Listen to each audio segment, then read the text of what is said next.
ప్రేమ అనేది అద్భుతమైన భావన. ప్రతి ఒక్కరూ ఎప్పుడో ఒకప్పుడు ప్రేమలో పడే ఉంటారు. ఇది ఎదుటి వారికి చెప్పాలని ఆరాటపడతారు.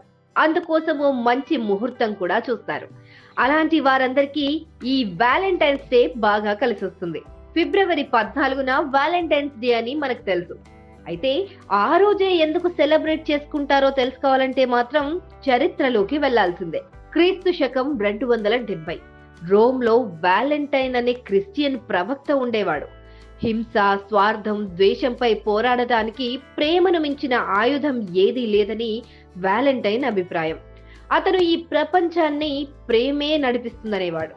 ఎలాంటి వ్యక్తులకైనా సరే ప్రేమ వెంటుంటే జీవితం సాఫీగా గడిచిపోతుందనుకునేవాడు. అలానే భావించి యువతీ యువకుల్లో ప్రేమ భావాలను ప్రోత్సహించేవాడు. అందుకే తను రోమ్లో నివసించే యువతీ యువకుల్లో ప్రేమ పుట్టేందుకు తన వంతు ప్రయత్నం చేసేవాడని చరిత్ర చెబుతుంది. అక్కడితో ఆగకుండా ప్రేమలో పడిన వారికి, ప్రేమలో మునిగిపోయిన వారికి దగ్గరుండి మరీ వివాహం జరిపించేవాడట.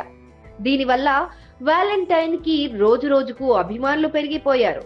దీంతో రోమ్ రాజు అయిన క్లాడియస్ కు భయం పట్టుకుంది. దేశాన్ని కాపాడాల్సిన యువతకు ప్రేమ పాఠాలు నేర్పి బలహీనులుగా తయారు చేస్తున్నాడన్న అభియోగంతో క్లాడియస్ వాలెంటైన్ కి ఫిబ్రవరి 14న మరణ శిక్ష విధించాడు.